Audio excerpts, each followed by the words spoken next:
This is Gillian Bagg. Gillian owns and operates Gillian Bagg Occupational Therapy Services, which she started 16 years ago after having her second child.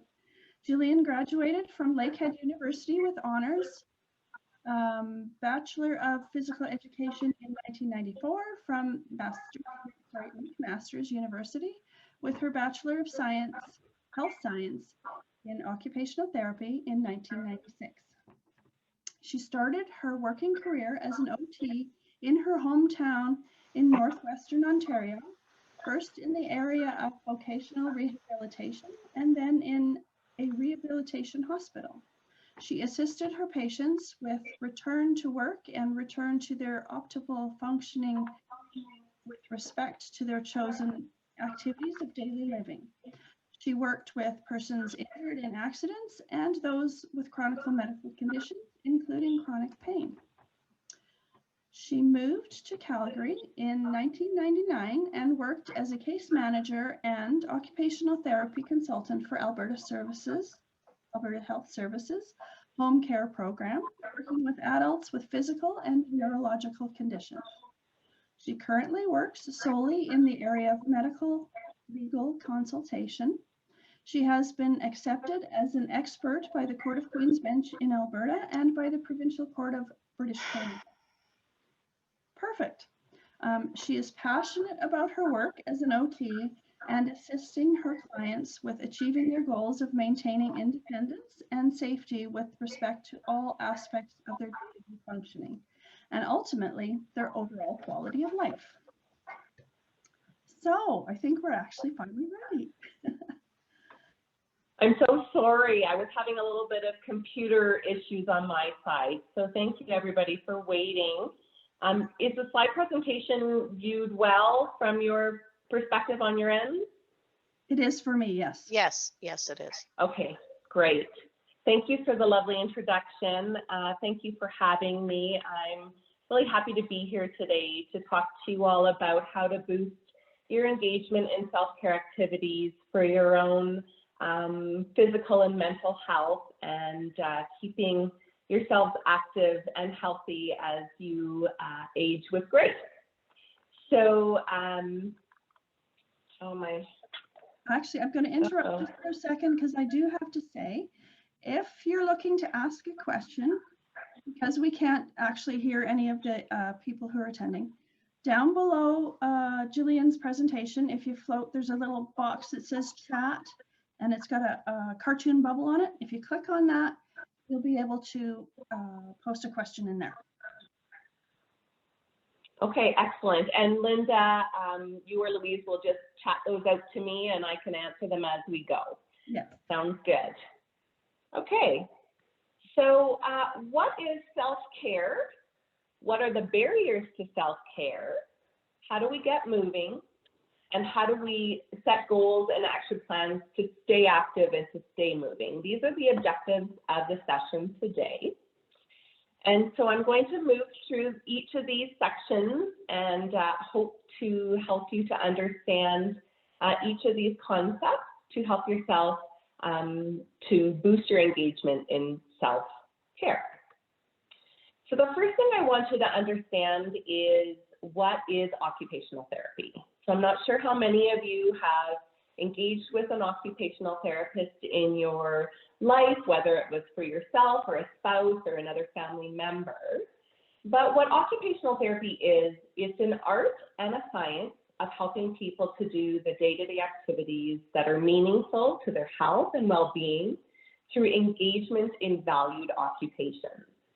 So when we think about occupation, our minds typically go to our jobs. And many of you are probably thinking, well, I'm not working anymore, or maybe you are, or maybe you're doing some volunteer work or paid work. But really, occupation is it's a concept of what we do every day. It means things like getting up out of bed, making your cup of coffee, mowing the lawn, taking your dog for a walk, washing dishes, making a snack, going for a bike ride. It's really everything we do every day.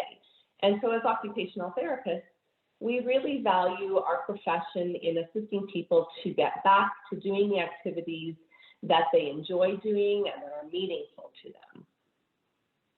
And so this is a model. Of course, there's always theories and models that help guide our practices and in the different disciplines that we work within. And you can see in the center of the model, there's a triangle. And in that triangle, it basically is you the person, you as a spiritual being, you as a physical being, as a cognitive thinking person, a feeling person. And so basically, you're in the middle of the model, and then we have those meaningful activities in the purple circle. And those are things like taking care of ourselves and being productive in our daily lives and getting out and doing leisure activities and things that give us a lot of joy. And then the outer circle is the sort of the environment and all of the other factors that impact upon our ability to engage in our preferred and meaningful occupations and activities of daily living. And things that impact upon that are our culture, our social status, our socioeconomic status, physical environment, our home setting, do we have tons of stairs in our home, our spiritual and institutional type environment. So all of these things sort of are integrating together. You can see they're all overlapping, and occupational therapists really look at you from that perspective. We really look at you very holistically and help you to take away the barriers in all of those different circles and sections of this model to help you to best engage in your occupation. So it's basically a view of the dynamic and interwoven relationship between the people, the environments they are working within, and the occupations that they want to participate in.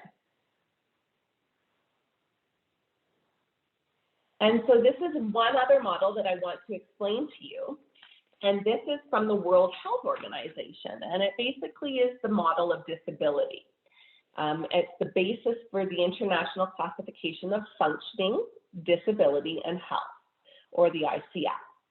So in the ICF, disability and functioning are viewed as outcomes of interactions between health conditions and contextual factors. So you can see that if you have a health condition, then it impacts upon your activity levels and your ability to participate in the activities that you want to. And you can see there are contextual factors there as well. So the models and the concepts kind of overlap. And so as occupational therapists, our education really is based in a knowledge of biological systems. So you'll see the body functions and structure on the left side of that model. We really understand what's happening in your body from a physical and physiological perspective. When you have a disease process or a health condition, we understand what the impact of that is on your ability to be active. We look at behavioral information, social and occupational sciences as well. So our background in our education really helps us to understand you on that very holistic scale. So that's enough about science. That's always the boring part, but it's important to lay the foundation and to have you to understand that occupational therapists are really, really knowledgeable in helping you to become as healthy as you want to be, encouraging you and helping break down the barriers to what is allowing you to best take care of yourself. And so this little slide is just a little pictorial of different things that people think of when they think of what does it mean to take care of yourself. So we need to take care of our mind and our thoughts. We need to take care of how we're thinking about how we're participating in our activities of daily living. We need to take care of our physical health and body. So how do we do that? What is the best way to do that? Sometimes we don't always know what the best way is to help ourselves and to take care of ourselves. And so then you reach out to your healthcare professionals to guide you in that way. So self-care is increasing your own well-being through self-care behaviors, and I'm going to talk about those today. taking care of your spiritual health, that's that outer circle, your physical environment, what is in your physical environment that might be presenting barriers to you taking care of yourself? What is in your thinking that might be presenting as barriers to you taking care of yourself? And the emotions, you know, if you're feeling sad or down, those are really barriers too to taking care of yourself. So we're going to try to look at a lot of these different areas of how to break the barriers that impact upon your ability to care for yourself. So we use a biopsychosocial approach. And so as you can see, the biological factors are on the left side of this slide. And those are things like your physical health conditions, such as, you know, the peripheral neuropathy that you might be experiencing and the symptoms that come with that. So that's all the physiological and systemic pathological sort of things that are going on in your body, which might be impacting upon your ability to take care of yourself. So we look at those factors. Then we look at the psychological factors, and those are things like your emotions and your thoughts and your behaviors and your beliefs and your coping mechanisms, and all of those things also impact upon your ability to engage in self-care. And then there's the social factors. Those are your support system. What's your family dynamics like? What's your, you know, is your spouse supportive? Is your employer supportive? Do you have sufficient money to get out and do the things that you need to be able to do? And so those are those environmental factors. So everything's sort of coming back to those models again, but this biopsychosocial approach is very helpful in guiding, looking at the areas of where you need more assistance in getting out and getting moving and getting back to your self-care. So this biopsychosocial model was first conceptualized by George Engel in 1977. And he suggested that to understand a person's medical condition, it is not simply the biological factors to consider, which are the ones on the left side, but you also have to look at the psychological and social factors. And so pain is a psychophysiological behavior pattern. It cannot be categorized into just biological, psychosocial, or social factors alone, but we need to integrate everything together to best understand how to help you to engage in your self-care activities in a healthy way. And so here are some of the barriers. So some of the barriers from the biological perspective are things like your chronic neuropathic pain. When you have pain, nobody wants to do anything when they're in pain. It's a very disabling and debilitating factor in our lives when we're dealing with pain, and we need to learn how to manage the pain and cope with the pain. And so that is a barrier. Pain is a barrier to getting active and to being able to take care of yourself. Energy and endurance levels. If you don't have energy, you're not going to want to get up and get moving and doing things that are important for your health. If your strength and your mobility are not there for you, you're going to struggle. If you don't have good balance, you're going to struggle to be active.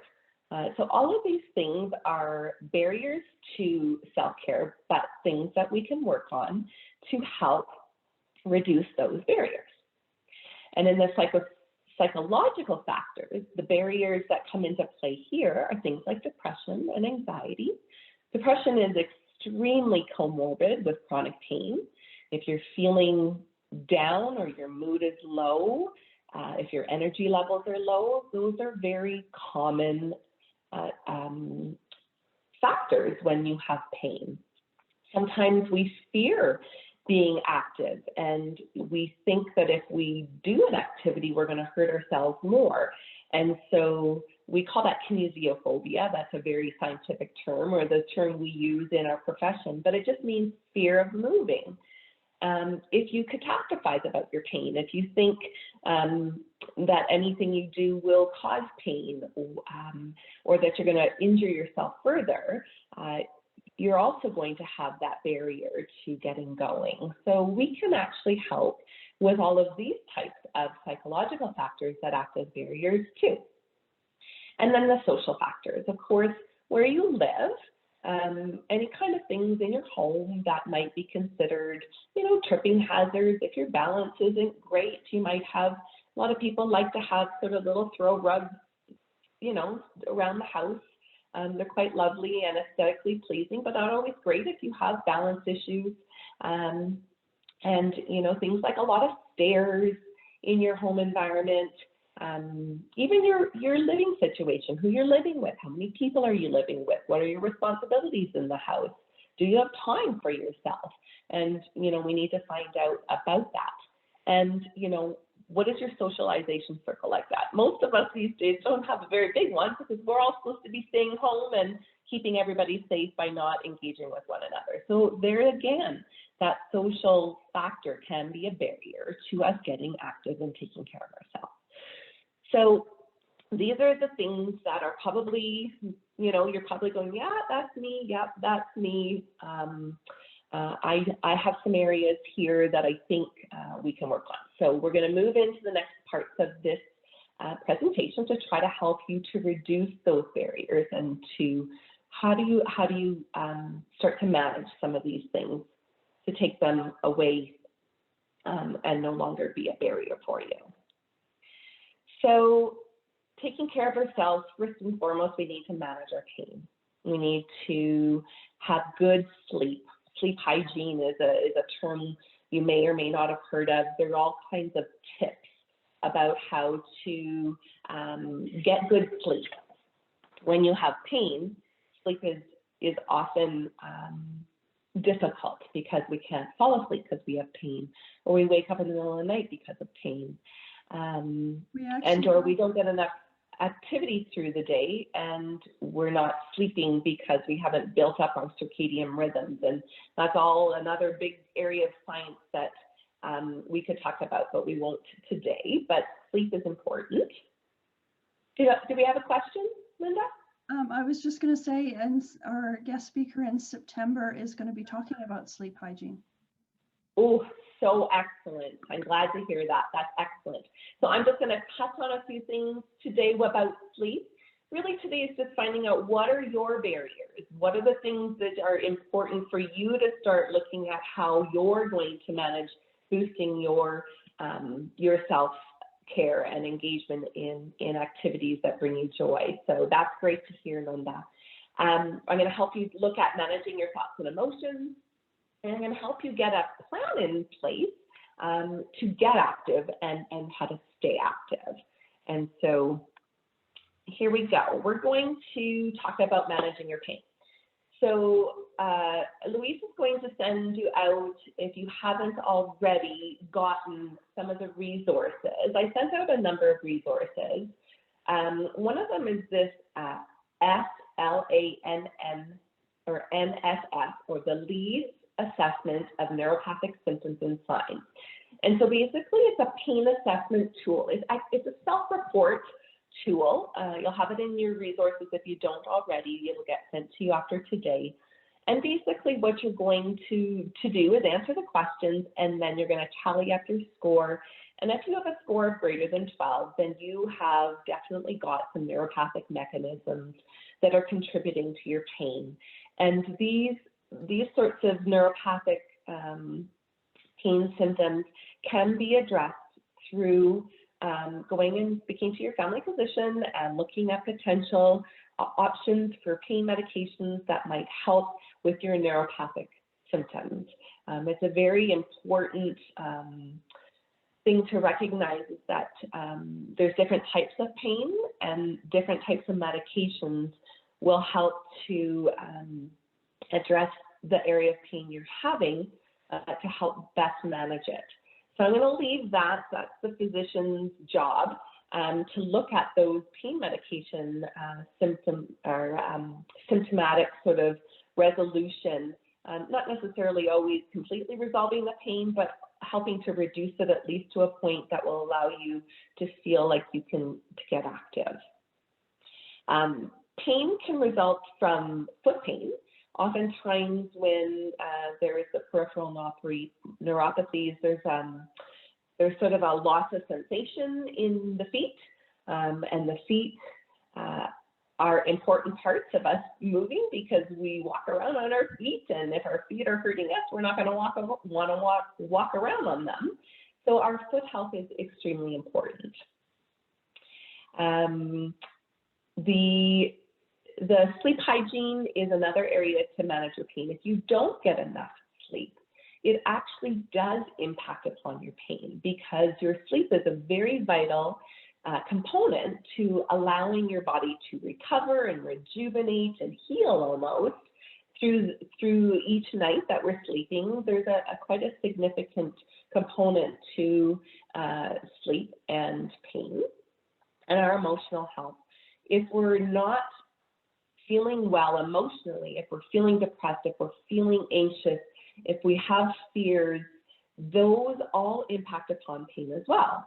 So there is an interwoven connection between all of these things, whether it's your actual physiological pain from the neuropathic pathways that is causing your pain. It is from not having good foot health, not having good sleep, not having a good mindset, or not having your depression or your anxiety properly managed through your healthcare professionals as well.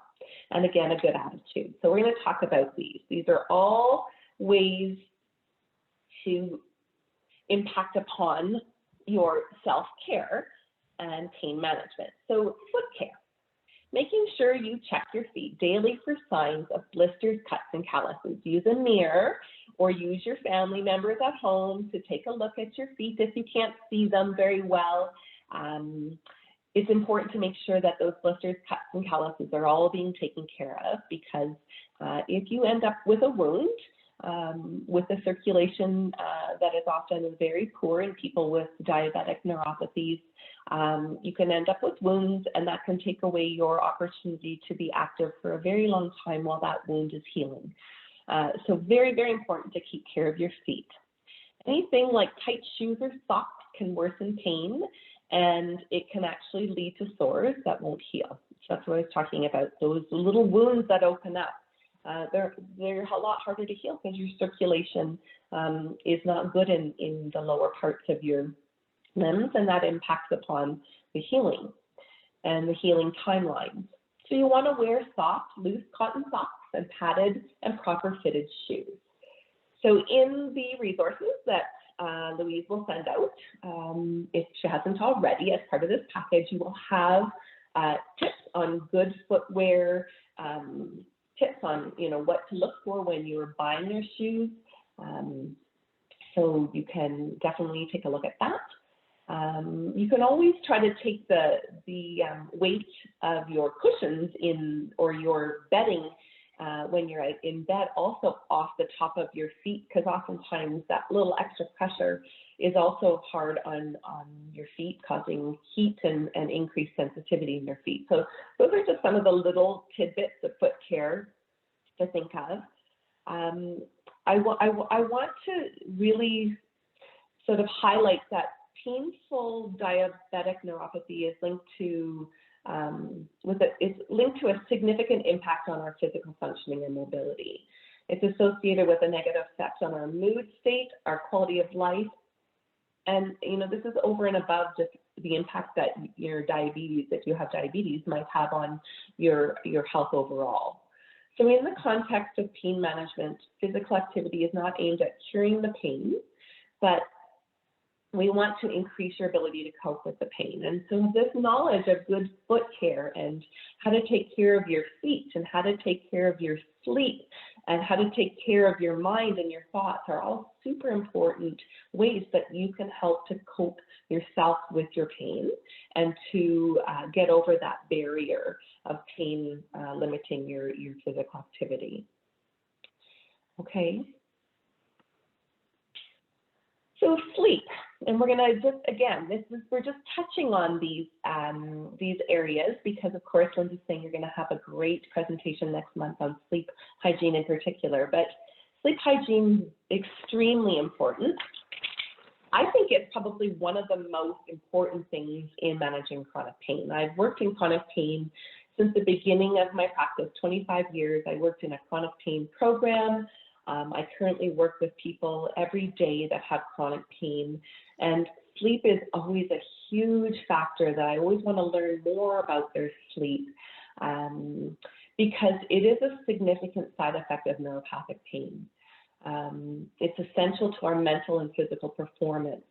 It affects our mood and our stress and our anxiety levels. If you're not sleeping and you're constantly looking at the clock and you're like, I'm not sleeping yet, I really want to go to sleep, I know I need to have a good sleep, I've got things I have to do tomorrow, and you just keep getting more anxious because you're not sleeping. And so we need to help you to find ways to manage your sleep, to improve your sleep, and hopefully it will address all of these other types of things, like your mood and your stress and your anxiety levels.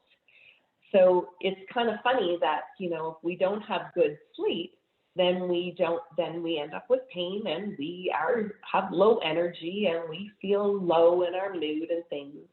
But one of the things to actually help to impact upon poor sleep is to actually remain active, because by being active and using your energy stores, what you have during the day, it actually prepares your body to go to sleep at night. So if you're not active enough during the day, it actually impedes your sleep at night.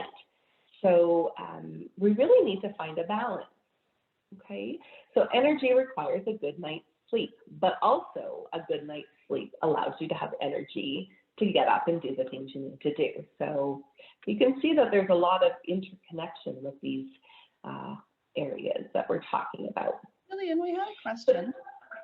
Sure. It's from Ron, and he's saying, are your feet red like mine, and what does it mean? So a lot of people complain about their feet getting really red, sometimes even to the point of purple. Yeah, so the redness can be a sign of inflammation. Oftentimes, when you see red, it's important to give your feet a touch. You know, you can feel like if one is red and the other is not. You can feel the temperature between the feet to see if one is hotter than the other. If they're both red and they're both feeling hot compared to other parts of your body, it can be a sign of infection, but it's probably also a sign of potentially pooling of your blood, of, you know, the fact that if you're not moving, your circulation is not moving, and so your skin pallor can become red. So in situations where you're seeing red, first and foremost, if you feel they're hot, you probably should go to see your doctor or call, you know, HealthLink and find out what the next step to do is.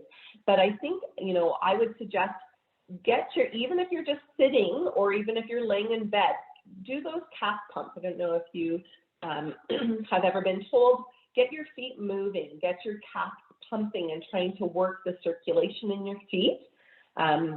You can do alphabets with your feet, you know, start with an A with your ankle movement and just get your feet moving and seeing if that helps as well. I know I actually do have this problem myself as well when I'm sitting like I am today. And so if I just pull one leg up at a time and massage, you know, my toes and my feet, the color comes right back. I'm not as far advanced as some other folks, so it might not work as well, but. Yeah, definitely. Yeah, a good rub, getting the circulation flowing. It's really about getting your circulation flowing. So yeah, if you're sitting in one spot, you can just kind of go toe, you know, toe, heel, just kind of move your feet up and down. You don't have to do a lot of movement to get the circulation flowing. Okay, so we're just going to head back to the sleep hygiene. So some of the areas that for coping with sleep problems are, of course, going and talking to your physician. We always want to get their advice and their consultation regarding things like poor sleep, because of course we know how poor sleep impacts upon our pain and our daily functioning, which can then impact upon our mood and how we're just feeling overall health-wise. So medications can be used for sleep. I know a lot of people don't want to get hooked on or addicted to sleep medications. There are different sort of naturopathic approaches to sleep medications. Some of the medications that you're taking for some of your health condition can actually also impact upon sleep and make sleep more difficult. If you take a Tylenol with codeine, for example, the codeine can actually impact negatively upon your sleep. So sometimes just talking about your medications and how they might be impacting upon your sleep, if they are side effects of medications that are impeding your sleep, or if there are medications that can be added to safely to your medication regimen that would facilitate sleep as well. So that's just one option, okay? So another option is adhering to a regular daily schedule, including going to bed at the same time and getting up at the same time. This is a real sort of primary sleep hygiene tip you're going to hear from most anybody who's going to talk to you about sleep is get a daily schedule. Make sure you're doing the same thing day in and day out. Limit napping. Limiting napping is important. If you can completely eliminate it, that's better. If you absolutely need a nap during the day, preferably less than 1 hour, and preferably definitely not close to your bedtime. And of course, maintaining a regular exercise program and doing that and getting some exercise and some sunshine in your body sometime during the day to help you. And so these are just a few tips in your resources. I have another list of sleep hygiene tips that you can refer back to. Sleep is so important for persons with neuropathy, and it's an essential part of living. We all know that. It helps us avoid major health problems by being able to get enough sleep. It's essential to our mental health and to our physical performance during the day. It affects our mood and our stress and our anxiety levels. Sleep disturbance or insomnia, which is another term for very significant sleep disturbance, it's a side effect of neuropathic pain. And so if you are having sleep problems, your neuropathic pain condition is probably part and parcel to that, at least a little bit. And so it's a common complaint that many people also have that live with chronic pain that is not necessarily diabetic neuropathy or peripheral neuropathy. So it's no surprise that 70% of people with pain, including those that suffer from peripheral neuropathy, back pain, headaches, arthritis, fibromyalgia, they report having trouble sleeping. Pain can interfere with sleep due to a combination of many issues, and some of those issues were already alluded to, but it's important to recognize the significant impact that sleep has on your ability to take care of yourself and to get involved in the activities you want to. So most experts recommend 7 to 9 hours of sleep per night for adults, regardless of your age or gender. It may seem impossible for you to get that many hours of sleep, but there are some great sleep treatment programs in the community. There's something called cognitive behavioral therapy for insomnia. There's some great therapists in the community. There's psychologists and physical therapists and nurses. Many different clinicians from different backgrounds have this training, and because they all recognize, and we all recognize the value of a good night's sleep and how that impacts upon our overall health. So again, talk to your doctor, maybe get a referral to a clinician that has this training if your sleep is really significantly impacting upon your functioning these days. So moving into your emotional health. So distressing emotions that can accompany a debilitating health condition are things like depression or despair, anxiety or fear, and anger and frustration. Why me, right? I have included 2 self-report questionnaires in the resources. One is called the Patient Health Questionnaire, and one is called the Generalized Anxiety Disorder Scale. I think there's probably about 9 questions in each, and it just asks you how often you've been bothered by some symptoms that are reminiscent of having either depression or anxiety. And it helps you to determine, am I someone who is actually suffering from depression? You may feel low, you may feel down or low energy, or just not feeling like doing things some days. But it's a good idea to have a screen of where you're at from your emotional health perspective.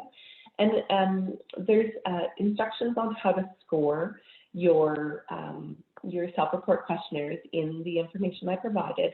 And you can also go to your family doctor and say, look, I scored, this number on this screen. I think I might need some help in this area.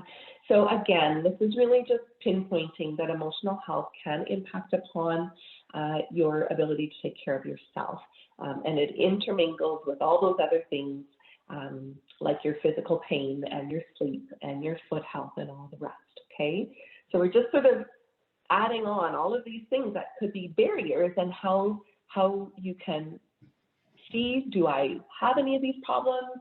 How do I cope with them? Who do I see if I do? So another area is fear, or that big word, that kinesiophobia, the fear of movement, that leads to activity avoidance when there is a belief that activity may actually result in pain or may cause injury. And catastrophizing is another form of thought process that can, it's an exaggerated negative mental set brought to bear during actual or anticipated painful experience. And so at McGill University, Michael Sullivan, he's an amazing psychologist with so much background and research in this area. He actually works in the School of Occupational and Physical Therapies there. He is a psychologist, and he has actually put together the pain catastrophizing scale to help recognize when there's things that are happening in your thought processes and your belief processes that it can be a significant barrier to you actually getting out and being active. And so again, these 2 scales here, the Tampa scale for kinesiophobia and the pain catastrophizing scale, are other self-report questionnaires that you can do at your leisure, and you can look to see, am I someone who is feeling helpless? And if you are feeling helpless, then, it's probably an important sign that you need some help to help you to get over some of those thought patterns that are barriers to you getting active. Can I pop in with a comment? That word catastrophizing, I don't know about other people, but I find it a little insulting. So, Yeah. try to ignore the word and look at the purpose behind it. It's trying to help you. It's just an unfortunate word. I don't feel like I can catastrophize things, although I'm pretty sure I do sometimes. Yeah, Linda, that's an excellent point, and thank you to the participants who also may have, pointed that out or thought about that.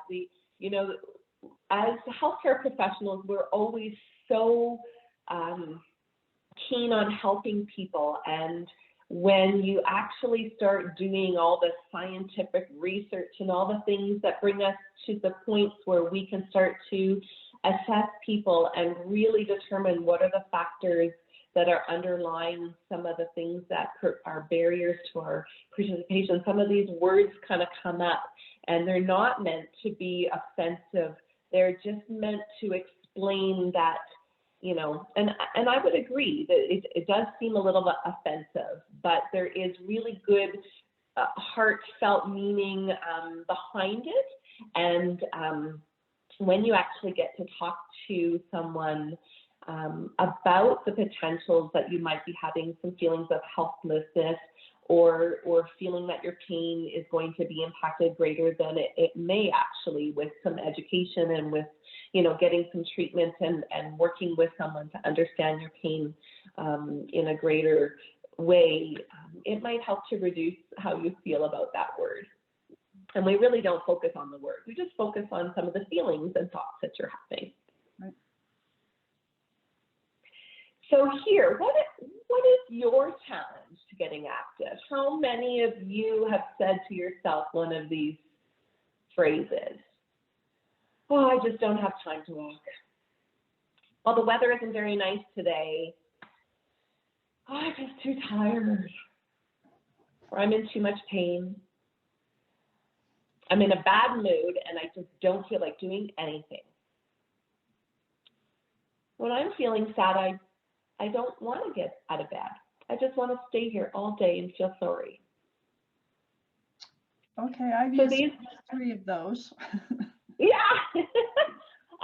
I don't have pain. I don't have chronic pain, but I definitely like, oh, it's not very nice today. I think I'll skip my dog walk, right? Yeah. We all do these things, and it's just important to know that we do them. We all are going to put up our own little barriers.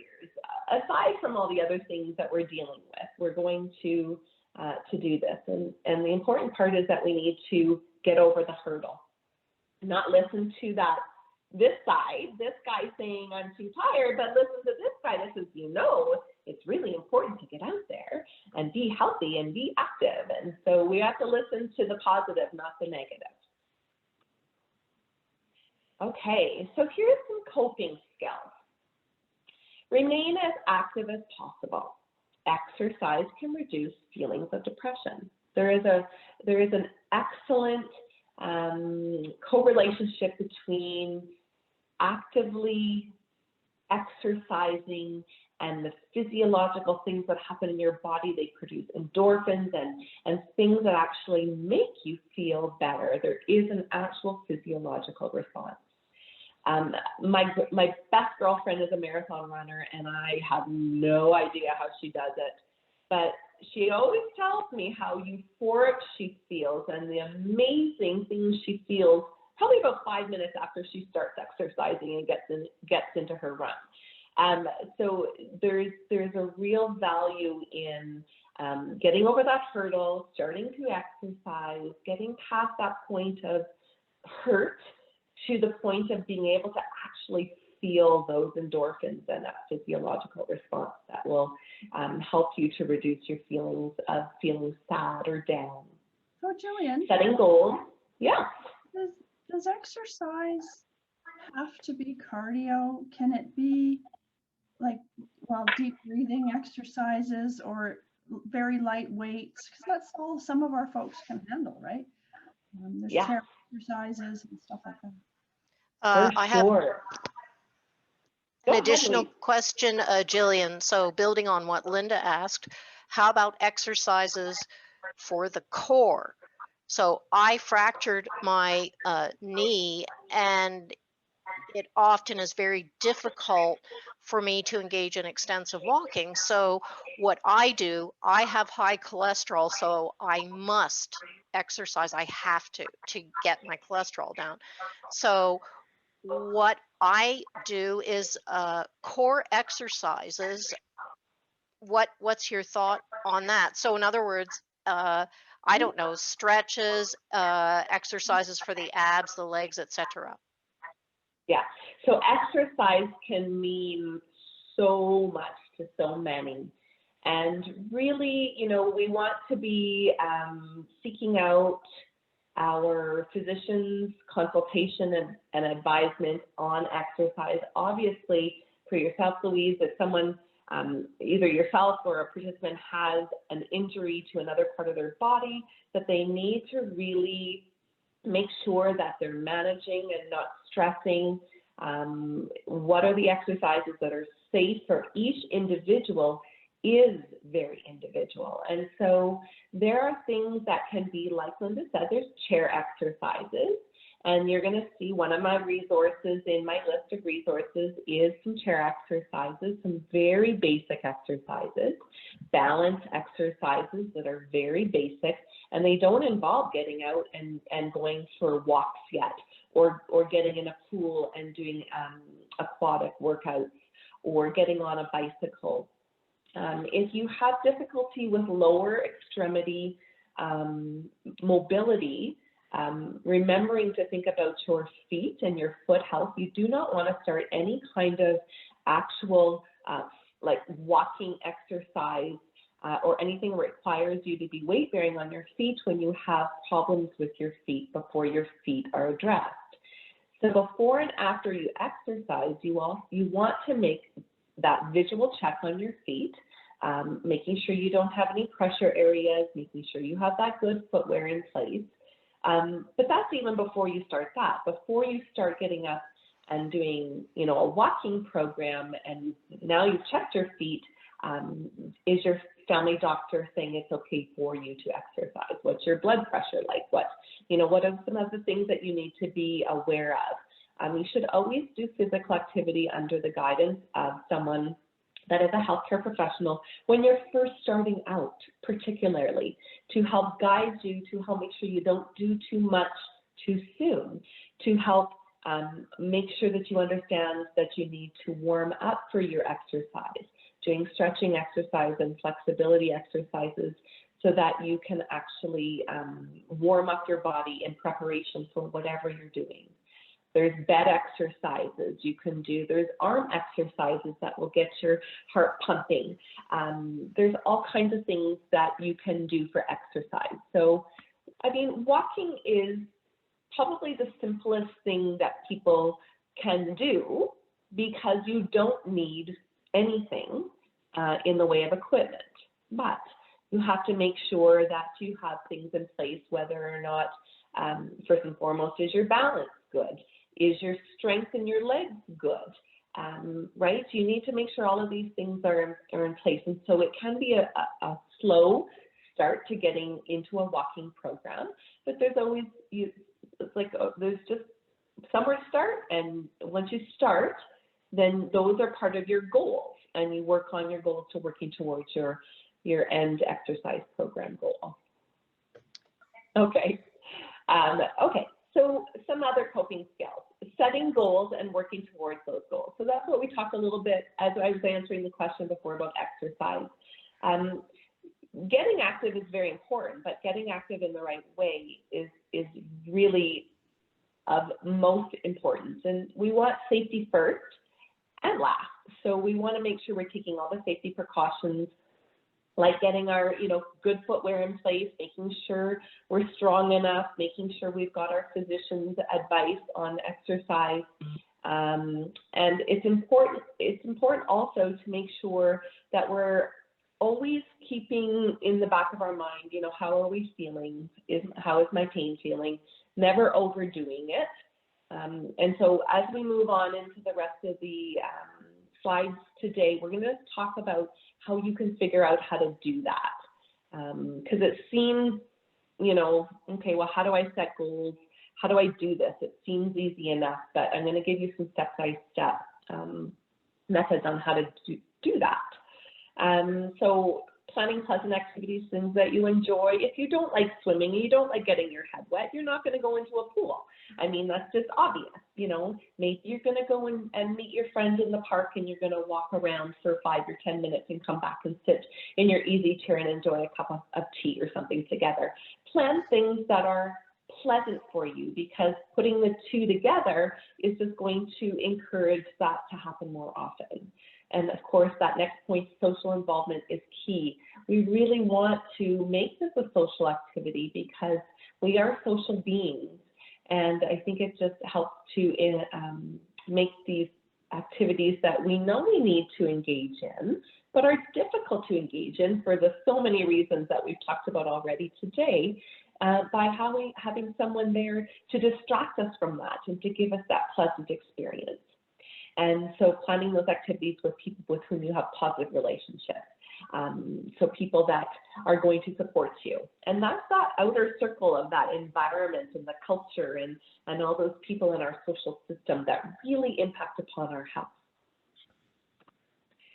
So getting and staying active, setting priorities. We want to decide which tasks we need to do on a given day and prioritize those tasks, so that we're not doing everything all on a day that we happen to be feeling a little bit better today, so I'm just going to try to get everything done that's on my list of things to do. Well, that's not a great activity because we call that boom or bust. We feel good, we boom, boom, boom, go do everything we can, and then we're bust for 2 or 3 days after, and that's not good. We want to be more stabilized through our activities so that we can stay active by not overdoing it. So getting out of the house is also extremely important. We don't want you being at home and self-isolated, even though, of course, COVID is not really helping with that. But getting out and getting some fresh air is super important. When you're not feeling well, it's really natural to feel like you just want to be alone and you don't want to have to deal with people. You're irritable. You don't want to talk about your pain. So you sort of self-isolate. Well, that is really not good for your mental health. And so make sure we don't forget that by, trying to accommodate or cope with our pain, that we're not also, ditching our emotional health and our needs from that perspective. And getting moving, developing an exercise program that works for you as an individual to maintain your optimum fitness. It's different for everyone, and you don't need to do what your friend is doing, and they don't need to be what you're doing. You need to be doing what's important for you. What can you handle? What makes you feel better? Okay, it gives you something you can control, and it's something that you are, when you are working with your healthcare clinicians, you're a part of that team. You're a part of making the priorities and setting the goals and just having some advice on how to make sure that you're setting realistic goals and goals that you can achieve.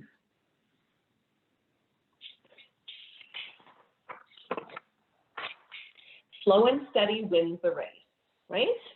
How do we determine what exercise is right for you? What are the symptoms of neuropathy that because they vary so widely and can be so different from anybody else, you need to make sure that you're checking in with your physician on your exercise program. So if you have numbness in your feet, then you need to have that addressed. If you have thought patterns that are barriers, you have to get that addressed. So just so many things to recognize that can be barriers. But as we go forward and we're setting priorities on how to get active, we're going to ask you to use a weekly schedule for a full week to observe your usual habits. And I'm not sure if this was something Louise was able to get out to the group on Monday in advance of this presentation, but you can see that this is actually Dr. Michael Sullivan's workbook. He is the psychologist that works at McGill University in Montreal, who works at the OT and PT Rehabilitation Sciences program, who developed what's called the PGAP, which is the Progressive Goal Attainment Program. And so basically, it is a 10-week program that you do with your healthcare professional, which will help you to engage and get back to exercise and find out all those barriers that you have and help you work on finding out what are you doing, what can we do, what can we slowly start adding to your schedule to help improve and boost your engagement in self-care. So this is an example of one that someone has filled out, but you can see at the top it says week 1, day 1. Now I've given you some empty forms. It'll say week 1, day 1, but you can just change it. Week 1, day 2, day 3. You can print them off and use the blank copies to sort of write in your activities. What are you doing? It's a really good visual to actually see. Okay, well, what am I doing with my day? This person looks like they've been watching TV a lot and sleeping a lot. So you use the weekly schedule to observe what your usual bedtime is, if you're napping and how long you're napping for, what time are you going to bed, because we know that we don't want to nap more than an hour in a day. We know that we would preferably not want you to nap at all, but if you do, making sure you're only napping for an hour. Are you going to bed at the same time and getting up at the same time every day? Those are sleep hygiene things.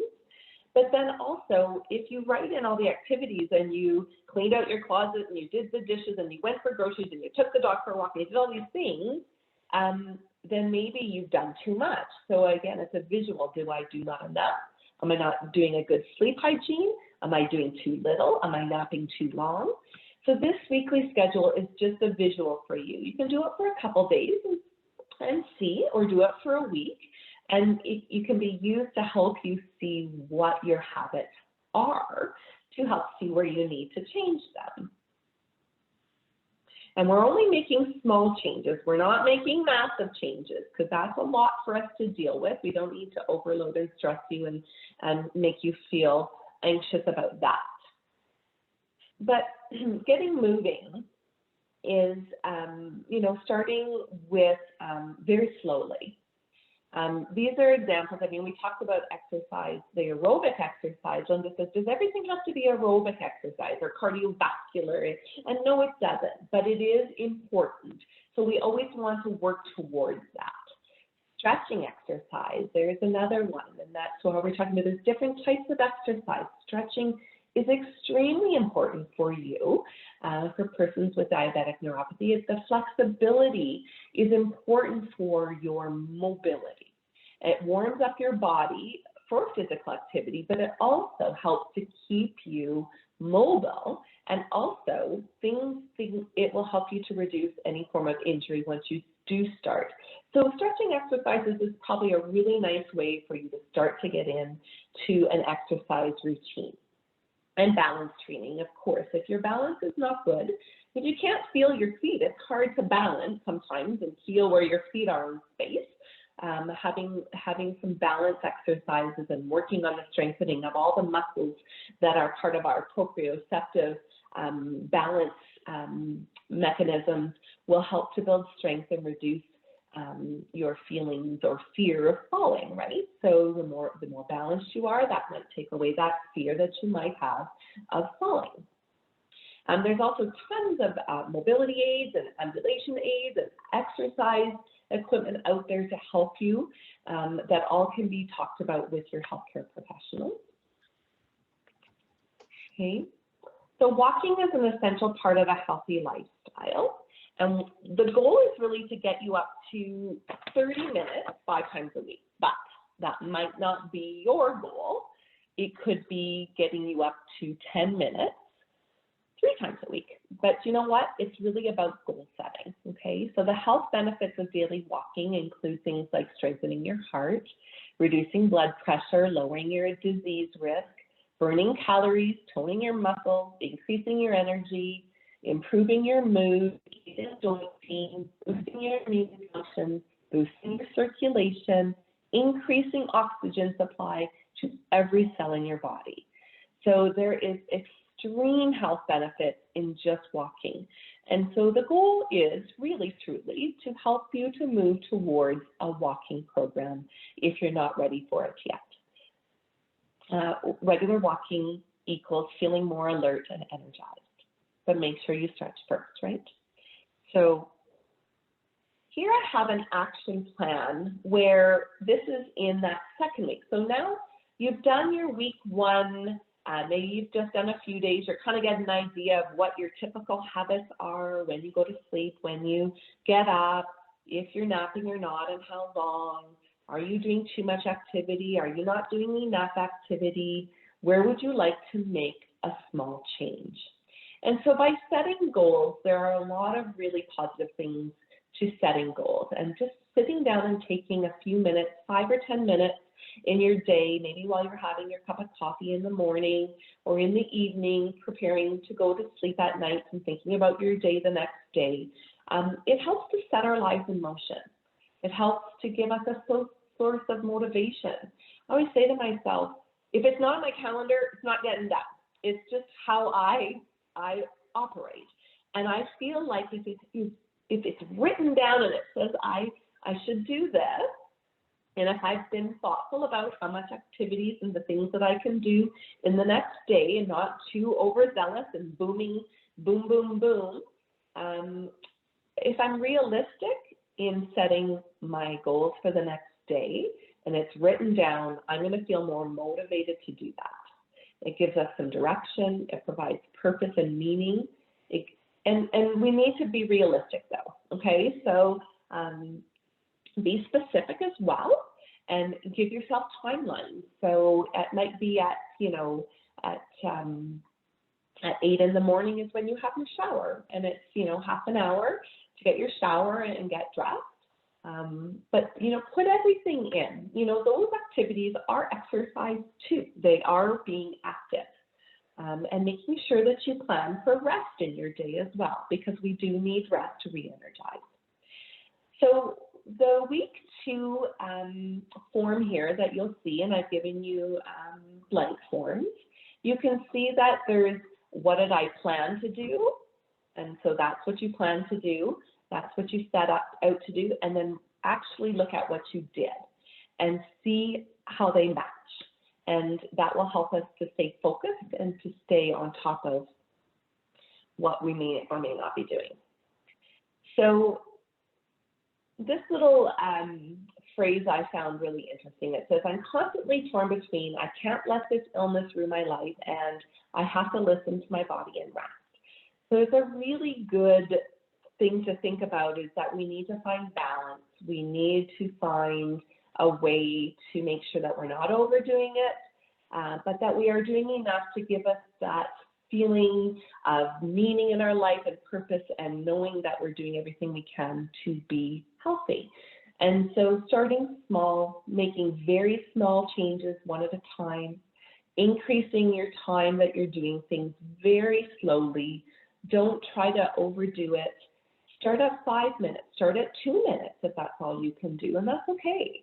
And then work up little by little, adding a few minutes at a time. This is add 5 minutes every week. If you're walking starting at 5 minutes and you're doing that really well without pain or without feeling exhausted, that's great. We don't want you to go to a point of overdoing it when you're working on building up your tolerances. And so there is a really lovely resource in the presentation here that helps to very, very much step-by-step help you figure out how to pace each activity that you choose you want to add to your weekly schedule. I'm not going to go over it all here because, of course, it's like having a treatment session with me for over an hour, probably 3 times over a few weeks period, to work on really what it's the important factors of pacing and how to do that for yourself, to work on goal setting and action plans and all these things. This presentation is really to help you to understand that these things, we're out here to help you, and we want to help you to get more active. So the key points for this presentation were really to understand what the barriers are to you engaging in your self-care and keeping yourself healthy. And those were things like your pain, having low energy, having a low mood, and what your thoughts and beliefs are that might be barriers. We talked about getting the help you need from the medical and rehabilitation community, knowing that there's people out there that have skills to help you work through any of the barriers that you might be facing. Working on setting goals and setting action plans, and just making sure that you stick with it. And there's going to be times where you just don't feel like doing it, and that's okay. I mean, don't beat yourself up either. The resources that were provided to Louise to send out to you, there's a list of them here. And those are some of those self-report assessments that we talked about to determine what your pain levels are, how severe they are, what are your levels of fear avoidance, and what is your pain catastrophizing sort of, where are you at with that if you are finding that that's an impediment to you getting active? What is your mood? Are you feeling depressed and anxious? Do you need some actual medical attention or medications to help you with that, to help you get over that barrier that's causing you to not be active? So you've got the footwear tips we talked about, the self-hygiene tips we talked about. There's some breathing, some stretching exercises and some balance training. There's the daily schedule. And then there are these resources here, and they are going to help sort of expand upon some of the things that I talked about today with you. So the how to pace the activity from the painmanagement.org. This is an Australian website. It's excellently researched. It's easy to follow. It gives you more information on how to pace your activities and how to find out what your baseline is and how to work up and improve and increase your tolerance for activities. There's some pain management strategies in there. There's some more information on good balance and physical stretching exercises with actual pictures, which actually shows you how to do some of the balance activities. If you are doing some of these exercises for the first time, make sure there's someone with you and standing near you, okay? If you have any concerns with strength in your lower extremity or balance issues, I would highly encourage you to have someone standing with you when you try them, and also checking with your doctor too before you start any exercise program, of course. And that Preventing the Boom to Bust Cycle, that's an excellent blog I found. A young woman who is suffering from chronic pain who did an excellent job on describing that. So I highly encourage you to look at some of these resources. And then I provided two resources at the end. The SAOT website is the Society of Alberta's Occupational Therapists. And on this website is a link to finding an OT in private practice in your area. So if you have extended health benefits and you can afford to pay or you can afford to pay for a private occupational therapist, there's many of us out there who do this type of work who would be able to work through a lot of these sort of pain management, sleep hygiene, goal setting, pacing, getting active in your day-to-day activities. And then there's also there's many different, there's the wellness programs that are available through Alberta Health Services. But I find that this extended health team through the ProFit Primary Care Network or many other primary care networks probably also have the option of an extended healthcare team, which is a multidisciplinary team with physicians, psychologists, social workers, occupational therapists, physical therapists, kinesiologists, a very broad range of disciplines that everyone has their own way of helping people to manage their health. So I would encourage you to look at some of these resources as well. So that's my presentation. It looks like we went a little bit over, so I apologize, but I'm happy to answer questions if anyone's got more questions. Anybody? Just open up the chat box, and Sylvia is telling me that she can only see what I'm typing, not what everybody else is typing. So that's something I'll need to figure out going forward. Anybody have any other questions? Okay. So I will allow you to provide these slides as reminders to all the participants. And then if there's any questions from the participants that come to the Calgary Neuropathic Association, they can come through Linda or Louise. If you want to forward them to me at any time, I'm really happy to guide you to the right, to answer your questions, to guide you. Maybe there's a lot of information here today, a lot to soak in, how much of this relates to me and looking at it, and maybe filling out some of the forms. Maybe you've got some questions once you start to look at the resources and want to ask me questions. I'm here for you. Please reach out and ask. I'm not even sure if I have my email, but I will provide it to Linda and Louise to share with this group, and you're more than welcome to email me directly. You don't have to go through the Calgary Neuropathic Association, but please feel free to reach out to me. Thank you. Yeah, that's wonderful, and I really want to thank you, Gillian, for the great presentation. That was awesome. Thank you so much, Gillian.